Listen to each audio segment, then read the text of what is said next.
I will never forget the day my world crumbled. It started like any other, a mundane Tuesday filled with work emails, Jason's half-hearted attempts at homework and the familiar hum of a coffee maker in the background. Nothing seemed off, nothing warned me of the storm brewing in the distance. If I'd known, maybe I would have done something differently, though in hindsight I doubt it. Some disasters are inevitable. I was sitting in the living room scrolling through bills on my laptop when the notification popped up. Your balance has fallen below the minimum threshold, it read. That was odd. The college fund had more than enough in it, 6 years of careful saving for Jason's future. Laura and I had both agreed it was untouchable. It wasn't a conversation we needed to revisit because we both knew how much it meant. Or so I thought. I logged into the account expecting to see some sort of mistake, maybe a glitch. Banks mess up all the time, right? But no, the truth hit me like a freight train. The account was empty. Not low balance empty, but 0.0. No transactions in sight. I stared at the screen, the numbers burning into my eyes, hoping, praying it was a joke, but it wasn't. Laura. I called, my voice shaky. No response. Laura. I tried again, louder this time, but the silence that answered was deafening. She wasn't home. That's when the sinking realization crept in. Laura had been acting strange for weeks, a little distant, a little too dressed up for her errands, brushing off questions about where she was going with vague excuses. I chalked it up to stress, life, whatever. Never once had I thought. I grabbed my phone and dialed her number straight to voicemail. I tried again, same result. My heart was pounding now, every beat thudding in my chest like a drum.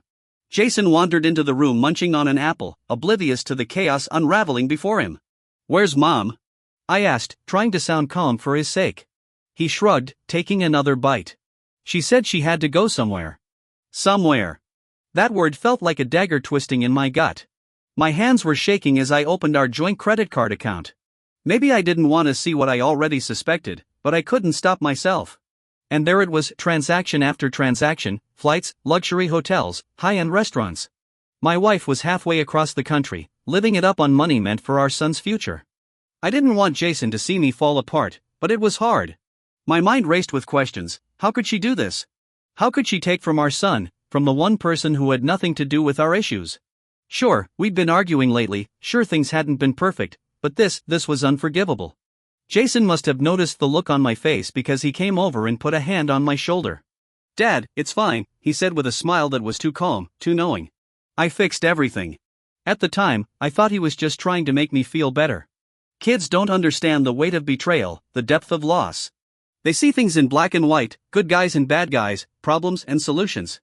I wanted to believe his words were innocent, but even then, something about his tone felt off, like he knew more than he was letting on. I didn't have the energy to press him, my focus was on Laura. I tried calling again, but it was useless. It wasn't until later that night, when I checked the closet and saw her suitcase missing, that the truth hit me in full force. She wasn't coming back. She had emptied the account, packed her bags, and walked out on her family, on me, on Jason. The anger came in waves, each one more intense than the last. I wasn't just furious at her, I was furious at myself. How could I have missed the signs? How could I have let this happen under my nose? Every transaction, every lie played on repeat in my mind like a cruel movie I couldn't turn off. Jason stayed quiet most of the evening, watching me with that same calm expression. When he finally went to bed, I sat alone in the dark, replaying the last few months, trying to find answers, but there weren't any. There was just a gaping hole where trust used to be, and a betrayal so deep it threatened to swallow me whole. I'd like to say I found some clarity that night, some resolve to move forward, but I didn't. All I found was the cold, bitter truth. The woman I loved had chosen herself over her family, and there was no coming back from that. What I didn't know, as I sat there drowning in my grief, was that Jason had already started working on a solution, one I couldn't have imagined in my wildest dreams. The days following Laura's betrayal were a blur. I was barely functional, running on autopilot, consumed by anger, confusion, and heartbreak. But Jason was unshaken. If anything, he was eerily composed for a 10-year-old whose mother had just abandoned him. He still went to school, still did his homework, still played with his Legos like nothing had changed. At first, I chalked it up to shock. Kids process trauma differently, right? But the truth was, Jason wasn't ignoring the situation, he was working on it. It started small. I'd catch him typing furiously on his tablet, his face scrunched up in concentration. He'd glance at me and quickly minimize the screen, brushing it off with a casual "just homework, Dad." I didn't think much of it at the time. After all, he'd always been a whiz with technology, coding, gaming, whatever, it was his thing. But then there were the whispered phone calls. "Who are you talking to?" I asked one evening, catching him in the kitchen with the phone pressed to his ear. He looked startled, like a deer caught in headlights. Nobody," he said, shoving the phone into his pocket and hurrying out of the room. I didn't press him. I figured he was talking to a friend or maybe even a counselor from school. Everyone handles grief differently, I told myself. Maybe this was his way of coping. Then there was the garage. Jason started spending hours in there, tinkering with tools and wires. I didn't pay much attention at first. I assumed he was working on one of his little engineering projects. He'd always been good at building things, robots, model planes, stuff like that. But one night, curiosity got the better of me. I wandered into the garage to see what he was up to, and what I found stopped me cold. There was a whiteboard covered in diagrams, equations, and flowcharts. It looked like something out of a spy movie. Next to it was a laptop with lines of code scrolling across the screen. Jason was sitting at the workbench soldering something that looked suspiciously like a listening device. When he saw me, he jumped up, trying to block the whiteboard with his small frame. "What's all this?" I asked, genuinely baffled. "Nothing, Dad. Just a project for school," he said, too quickly, too defensively. I raised an eyebrow. "A school project? Since when does 4th grade require surveillance equipment?" Jason's face turned red, and for a moment I thought he might actually confess, but then he just shrugged and muttered you wouldn't get it before packing up his tools and heading back inside. I stood there staring at the whiteboard, my head spinning. Whatever Jason was working on, it wasn't for school, and it wasn't just a hobby. As the days went on, the strange behavior only escalated. Jason started asking oddly specific questions about Laura's finances. Did she have other accounts? Did I know her passwords? Did she ever talk about offshore investments? At first, I thought he was just being curious, but then I realized he was gathering information. "Why do you want to know all this?" I asked one evening. Jason shrugged, not looking up from his tablet. "No reason. Just wondering." "Jason," I said, my voice firm. "This isn't normal. If something's bothering you, you need to tell me." He finally looked up, his expression unreadable. "I told you, Dad, I'm fixing it. You'll see." That night, I couldn't sleep. Jason's words kept echoing in my mind, fixing it. What could he possibly mean by that? I thought about confronting him, demanding answers, but something held me back. Maybe it was exhaustion, or maybe it was a small, irrational part of me that trusted him, trusted that he really did know what he was doing. The next morning, I found him in the kitchen typing away on his laptop.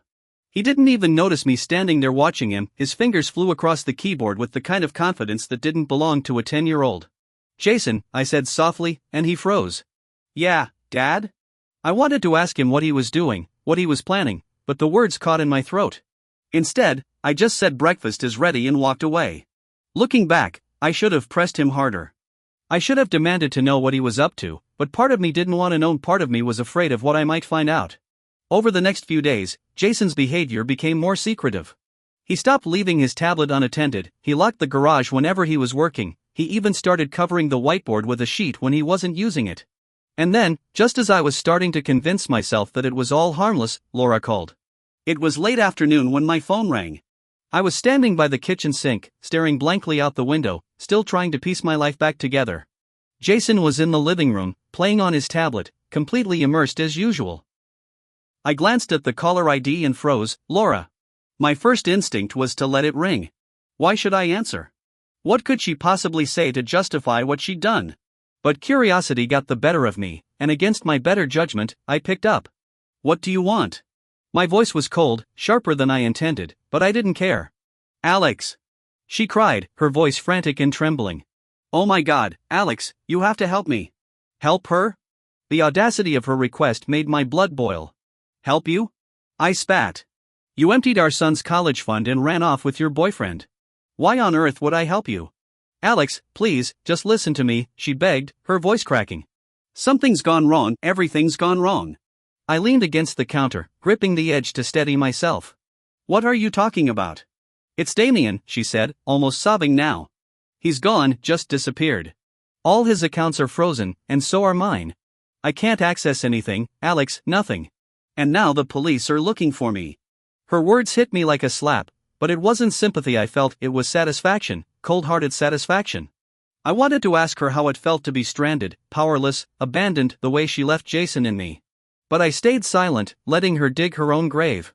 Alex, please, she continued, her desperation growing. I don't know what's happening, I don't know who did this, but I need your help. I'm stuck in Miami with no money, no ID, nothing. Damian said he'd take care of everything, and now he's just gone. Sounds like a real stand-up guy, I said dryly, unable to resist the jab. She didn't even acknowledge it, too consumed by her panic. I swear, Alex, I didn't mean for any of this to happen. You just what, Laura? I snapped, my anger finally boiling over. You just stole from your own son? You just walked out on your family for some guy who clearly doesn't give a damn about you? Is that what you didn't mean to happen? There was a long pause on the other end, broken only by the sound of her shaky breathing. I made a mistake, she whispered. A mistake? I barked out a bitter laugh. You don't get to call this a mistake, Laura. You made a choice, a selfish, cruel choice, and now you're paying for it. Alex, please, she said again, her voice barely audible. I have nothing. I don't know what to do. I need you. I opened my mouth to reply, but before I could, Jason appeared in the doorway holding his tablet. Who's on the phone? He asked, his tone casual as if this were any other day. I covered the receiver and whispered, It's your mom. Jason's face darkened for a brief moment, but then that same calm, knowing smile spread across his lips. Put it on speaker, he said. Jason. Trust me, Dad. Put it on speaker. Something in his tone made me hesitate. This wasn't a request, it was a command. I didn't understand why, but I found myself obeying. I pressed the speaker button and set the phone down on the counter. Laura, I said, my voice hardening. You're on speaker now. Jason's here. There was a sharp intake of breath on her end. Jason, she said, her voice softening. Sweetheart, it's Mommy. Save it, Jason interrupted, his tone cold and emotionless. I don't want to hear it. Jason, please, she pleaded. I know I hurt you, I know I made a mistake, but... You didn't just make a mistake, he said, cutting her off again. You betrayed us. You stole my future, and now you're calling us because you want our help? That's pathetic. I stared at him, stunned. This wasn't the voice of a 10-year-old, this was the voice of someone older, someone wiser, someone darker. Jason, Laura whispered, her voice breaking. I'm your mother. I love you. I didn't mean. You don't love me, he said bluntly. If you did, you wouldn't have left. You wouldn't have stolen from me. You chose Damian over us, and now you're paying the price. I don't feel sorry for you. You deserve this. Jason, please, she sobbed. I'm begging you, please help me. He smiled, then a chilling, confident smile that sent a shiver down my spine. Don't worry, Mom, he said. I already did. What? She asked, her voice laced with confusion. Let's just say, he replied, his tone almost gleeful. Damian won't be around to hurt anyone anymore. And neither will you. The line went dead. I stood there staring at Jason, my mind racing. What did you do? I whispered. He looked up at me, his eyes calm, almost proud. I told you, Dad, I fixed everything. When Jason uttered those words, I fixed everything, I didn't know whether to feel proud, horrified, or completely confused. My 10-year-old son, standing there with that unnerving calmness, had just silenced his panicking mother with a cryptic remark that left me more unsettled than ever. My mind raced with possibilities, each one more absurd than the last. What could he have done? He's just a kid, right? Jason, I said, trying to keep my voice steady. What do you mean you fixed everything? What did you do? He shrugged casually, as if we were discussing his math homework. It's like I said, Dad, Mom, and Damian can't hurt us anymore. I felt my stomach twist into a knot. Jason, this isn't a game. You need to tell me exactly what you've done. He sighed, like a parent indulging a child's endless questions, and motioned for me to follow him into the living room. Okay, fine. I'll show you. We sat down on the couch, and he opened his tablet, the screen lit up with a dizzying array of charts, bank statements, and what looked like coding scripts. My pulse quickened as he started explaining, his voice calm and methodical, as if he were presenting a science project. Remember how Mom drained my college fund? He began. Well, I figured if she could take the money, I could take it back. I stared at him, speechless, as he pulled up a series of bank transactions. Sure enough, the $50,000 Laura had stolen was back in the account, not just sitting there, but reorganized and invested in a way that made my head spin. How did you? I stammered. Easy, he said, as if into bank accounts was as simple as tying his shoes. Mom wasn't exactly careful with her passwords. I just used the one she saved on her phone to access her accounts. Damian too, he wasn't any smarter. Once I was in, I transferred the money back to where it belongs. That's illegal, I said, though my voice lacked conviction. He shrugged again. So is stealing from your kid. I couldn't argue with that, but my unease deepened as he continued scrolling. The bank transfers were just the beginning. Jason had done more, much more. Damian had a bunch of accounts in his name, Jason said, pointing to the screen. Turns out he's been scamming people for years, fake investments, shell companies, stuff like that. I reported everything to the authorities, gave them all the evidence they need to lock him up for good. You reported him? I asked, my voice barely above a whisper. Yep. I even made sure the trail led back to Mom too, he added with a smirk that chilled me to the bone. She helped him spend the money, so technically she's part of the scam now. The police are watching her too. Jason, do you understand what you've done? I said, my voice rising. This isn't just about getting the money back, you've put your mother in serious trouble. She put herself in trouble, he shot back, his tone sharper now. She chose Damian over us. She chose herself over us. Why should I feel sorry for her? I didn't know how to respond. He was right, of course. Laura had betrayed us in the worst possible way, but hearing those words come from my son, delivered with such icy detachment, made my chest ache. This wasn't just a 10-year-old taking a stand, this was something darker. And Damian? I asked, dreading the answer. What do you mean he won't be around anymore? Jason grinned. Oh, don't worry, he's fine. For now. He just doesn't have any money or anywhere to hide. The authorities froze all his accounts. By the time they find him, he'll be broke and in jail. The casual way he said it, as if destroying a man's life was no different than squashing a bug, sent a shiver down my spine. Jason, I said, choosing my words carefully. Why didn't you tell me about this before? Why didn't you let me handle it? He looked up at me, his expression suddenly softer. Because I knew you wouldn't do anything. You just let her get away with it because you're too nice. Someone had to stop her, Dad. Someone had to protect us. I felt like the ground had shifted beneath me. My son, my sweet, brilliant boy, had taken it upon himself to not just fix our situation, but to exact revenge in a way I couldn't have dreamed of. I didn't know whether to be proud of his resourcefulness or terrified of what it meant. Jason, I said after a long pause. I'm not sure this is the right way to handle things. He tilted his head, his calm demeanor never wavering. Maybe not. But it worked. I leaned back on the couch, running a hand through my hair. I didn't know what to say, what to feel. My son had done what I couldn't, taken control of a hopeless situation and turned it on its head. But at what cost? Jason closed his tablet and looked at me with that same unnerving confidence. Don't worry, Dad, he said. Everything's going to be okay now. But as I sat there staring at him, I couldn't shake the feeling that things were far from okay. I didn't sleep much after Jason's revelation. How could I? The sheer magnitude of what he'd done kept replaying in my mind like a movie stuck on an endless loop. My son, a 10-year-old, had engineered a scheme so intricate, so devastating, that it left a grown man and woman completely ruined. And the worst part? He didn't seem to feel the slightest shred of guilt about it. I told myself I'd talk to him in the morning, but life had other plans. The phone rang again, Laura. My first instinct was to ignore it. After all, what could she possibly say that would change anything? But a small, masochistic part of me wanted to hear her squirm, so I answered. What? I barked, not bothering with pleasantries. Alex, please, she sobbed. I need your help. I'm begging you. The sound of her voice was almost unrecognizable. Gone was the confident, self-assured woman who had waltzed out of our lives without a second thought. In her place was someone desperate, broken. You've got some nerve calling me, I said coldly. Alex, listen to me, she said, her words tumbling out in a frantic rush. The police are after me. They froze all my accounts. Damian's gone, just vanished. I don't even know where he is. I'm stuck, Alex. I don't have any money, I don't have anywhere to go. And whose fault is that? I cut in, my voice rising. Alex, please, she cried. I know I messed up, okay? I know I hurt you and Jason, but I didn't deserve this. I don't deserve to be left with nothing. I let out a bitter laugh. You emptied our son's college fund, ran off with your boyfriend, and now you're crying because the consequences caught up to you. You do deserve this, Laura. Every last bit of it. There was silence on the other end, broken only by her shaky breathing. I didn't think it would get this bad, she whispered. You didn't think at all, I snapped. You were too busy living it up with Damian to care about what you left behind. Well, guess what, Laura? You made your bed, now you get to lie in it.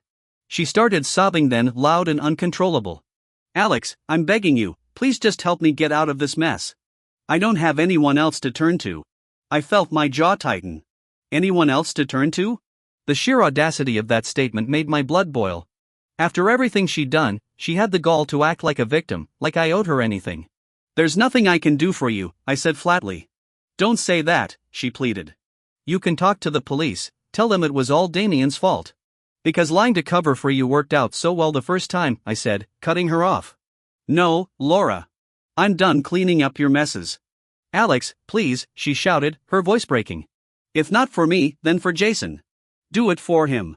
That was the last straw.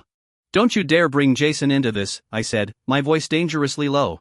You don't get to play the concerned mother now, not after what you did to him. You made it perfectly clear where your priorities lie, and they weren't with your family. Alex, I'm sorry, she cried. I didn't mean for any of this to happen. I just wanted to be happy. Happy? I repeated, my voice dripping with disbelief. You think stealing from your son and running off with some loser was going to make you happy? Well, congratulations, Laura. You got what you wanted, and now you can deal with the consequences. There was another long silence, and for a moment I thought she'd hung up, but then she spoke again, her voice small and broken. Is this really how it's going to be? She asked. You're just going to abandon me like this? The sheer irony of her words almost made me laugh. You abandoned us first, I said simply. And no, Laura, I'm not abandoning you. I'm just letting you deal with the mess you created. Goodbye. I hung up before she could say another word. When I turned around, Jason was standing in the doorway, watching me with that same calm, calculating expression. You didn't let her off the hook, did you? He asked. No, I said, my voice heavy with exhaustion. I didn't. He nodded, as if that was the only acceptable answer. Good. She doesn't deserve our help. I wanted to tell him that it wasn't that simple, that no matter how much I hated Laura for what she'd done, a part of me still struggled with the idea of leaving her to fend for herself. But looking at Jason, at the steely resolve in his eyes, I knew he wouldn't understand. Or maybe he would, and that scared me even more. Jason, I said carefully. What you did, what you're doing, it's not normal. This isn't how a 10-year-old is supposed to think. I'm not a normal 10-year-old, he said bluntly. I didn't have an answer to that. If there's one thing I've learned, it's that people like Damian don't just roll over when they're cornered. They lash out. They make noise. They take down as many people as they can on the way down. That's exactly what happened next. It started with a phone call, not from Laura this time, no, I blocked her number. This one came from a number I didn't recognize.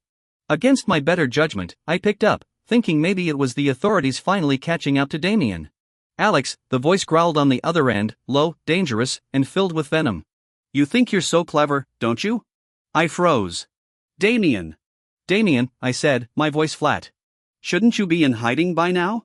He let out a humorless laugh. Oh, I'm in hiding, all right, thanks to you and your little brat. You think you can ruin my life and just walk away? I glanced toward the living room, where Jason was sitting on the floor calmly assembling a model car, as if nothing in the world could touch him. For a moment, I considered denying everything, playing dumb, but what was the point? Damian already knew. You got what you deserved, I said, keeping my tone even. You stole from my family. You didn't think there'd be consequences? You don't know who you're dealing with, he snarled. You think this is over? It's not over, not by a long shot. What are you going to do, Damian? I asked, my patience wearing thin. You're broke, you're wanted, you're finished. Maybe, he said, his voice chillingly calm. But I'm not going down alone. I know where you live, Alex. I know where your son goes to school. And if you think I'm just going to sit back and let you ruin me, you're dead wrong. My blood ran cold. He wasn't bluffing. Damian was many things, a liar, a thief, a coward, but he wasn't the kind of man to make empty threats. You stay away from my son, I said, my voice shaking despite my best efforts. Or what? He taunted. You going to sick your little hacker on me again? Go ahead. Let's see how far he's willing to go. I hung up before he could say another word, my hands trembling as I set the phone down on the counter. For a moment, I just stood there staring at it, trying to process what had just happened. Who was that? Jason asked, his voice startlingly calm. Damian, I said, turning to face him. He knows what you did, and now he's threatening us. Jason didn't even flinch. Let him try, he said, his tone so cold it sent a shiver down my spine. Jason, this isn't a game, I said, kneeling down in front of him. This man is dangerous. We need to call the police. No, Jason interrupted, his voice firm. The police won't do anything until it's too late. But I can handle this. Jason. Dad, he said, cutting me off again. Trust me. I've got this. I wanted to argue, to tell him that this was too much for a 10-year-old to handle, that it wasn't his job to protect us, but the look in his eyes stopped me. It wasn't the look of a scared child, it was the look of someone who had already made up his mind. That night, Jason disappeared into the garage again, locking the door behind him. I didn't have the energy to stop him. I stayed up, pacing the living room, replaying Damian's words over and over in my head. Every noise outside made me jump, every shadow felt like a threat. It wasn't until well past midnight that Jason finally emerged. He looked tired but satisfied, a small smile tugging at the corners of his lips. It's done, he said simply. What's done? I asked, dread pooling in my stomach. He handed me his tablet, and my heart sank as I read the screen. He tracked Damian's location using some kind of GPS spoofing software. Not only that, but he'd hacked into Damian's burner phone, recording every threatening message he'd sent. And then, to top it all off, Jason had sent an anonymous tip to the authorities with all the evidence they needed to arrest Damian. Jason, I said, my voice a mixture of awe and disbelief. Do you have any idea what you've just done? I stopped him, he said, matter of fact. He can't hurt us now. I wanted to believe him. I wanted to believe that this was the end of it, that Damian would be caught and we'd finally be safe, but deep down, I knew better. People like Damian don't give up that easily. Sure enough, the next morning I woke up to find a brick through our front window. Attached to it was a note scrawled in messy, angry handwriting, "This isn't over." Jason found it before I did. He read it, crumpled it up, and tossed it in the trash without a word. Jason, I said cautiously. Maybe we should leave. Go somewhere safe until this blows over. He looked up at me, his expression calm and unshaken. We don't need to run, Dad. I have one more move to make. I stared at him, my heart pounding. What do you mean, one more move? He smiled then, a small, chilling smile that sent a shiver down my spine. You'll see. I couldn't shake the unease that came with Jason's words. You'll see, he said it so casually, so confidently, as if the chaos that had taken over our lives was nothing more than a game he was determined to win. But this wasn't a game. Not for me. Not when I'd spent the night cleaning up shattered glass and taping cardboard over the broken window, wondering if Damian would show up next with something worse than a brick. The next 2 days passed in tense silence. Jason went about his routine as though nothing had happened, but I could feel the gears turning in his mind. I didn't dare ask what he was planning. Part of me didn't want to know. I figured if I stayed out of it, maybe, just maybe, I could pretend my 10-year-old wasn't masterminding a battle against a grown criminal. Then it happened. It was late in the afternoon when the doorbell rang. My stomach sank. No one had come by in days, not since the brick, and I wasn't expecting anyone. Jason glanced up from his tablet, his face unreadable. Don't answer it, I said instinctively, my voice low. Jason didn't reply. He just stood up, walked to the door, and peered through the peephole. Then, without hesitation, he unlocked it and swung it open. Standing there, larger than life and twice as angry, was Damian. His face was a twisted mask of fury, his eyes bloodshot and wild. He was a shadow of the smug, confident man I'd seen in old photos with Laura. This Damian looked desperate and dangerous. Where is he? Damian growled, stepping into the doorway without invitation. I moved to block his path, my heart pounding. You need to leave, I said, trying to keep my voice steady. Damian sneered. Oh, I'm not going anywhere. Not until your little brat explains how he ruined my life. Jason, to my horror, stepped forward. He was calm, almost bored, as he crossed his arms and stared up at Damian.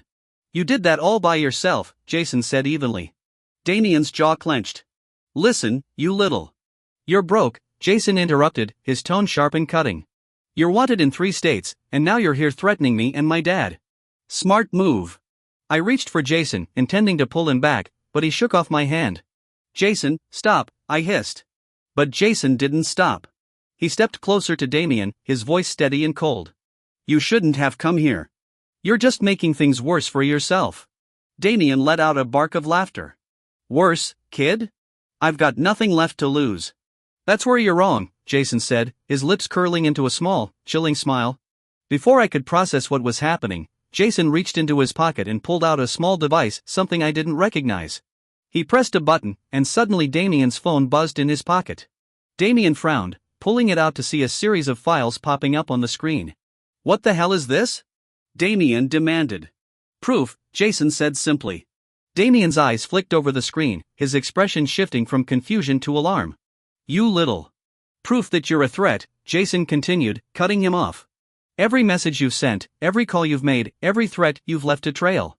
And now the authorities have it." Damian's face turned red. "You're bluffing." Jason tilted his head. "Am I?" In that moment, I realized what Jason had done. He hadn't just been gathering evidence, he'd been preparing a trap. Damian's phone wasn't just buzzing with files, it was streaming a live feed straight to local law enforcement. Jason had turned Damian's own threats into his downfall. Damian lunged forward, his face contorted with rage, but before he could take another step, the sound of sirens filled the air. Jason didn't flinch. "That'll be for you," he said calmly. Damian froze, his eyes darting toward the window. The flashing blue and red lights confirmed it. He turned back to Jason, his face a mix of fury and panic. "This isn't over," he spat. "Yes, it is," Jason replied, his voice cold and final. The police burst through the door moments later, their guns drawn. Damian didn't resist. He knew it was over. As they hauled him away, I stood there in stunned silence, trying to process everything that had just happened. Jason turned to me, his expression unreadable. "I told you I had one more move," he said quietly. "Jason," I said, my voice shaking. "Do you have any idea how dangerous that was? He could have hurt you, he could have hurt both of us. But he didn't," Jason said, his tone matter of fact.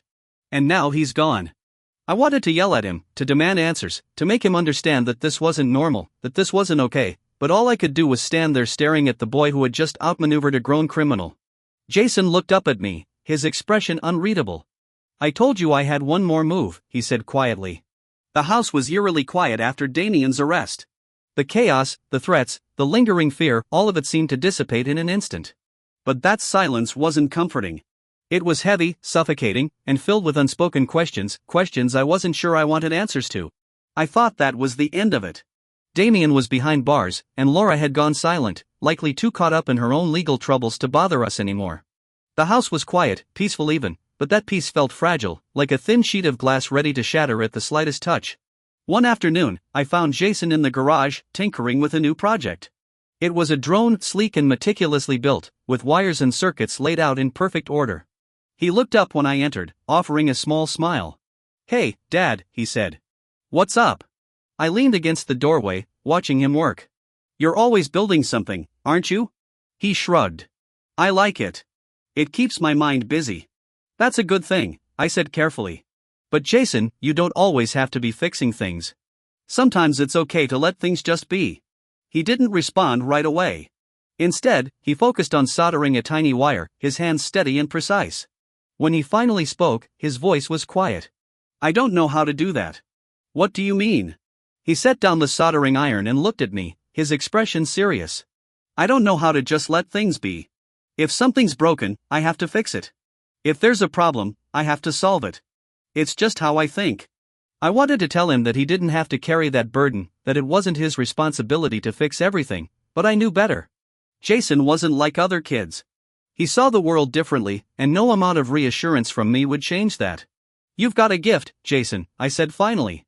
"But it's also a responsibility.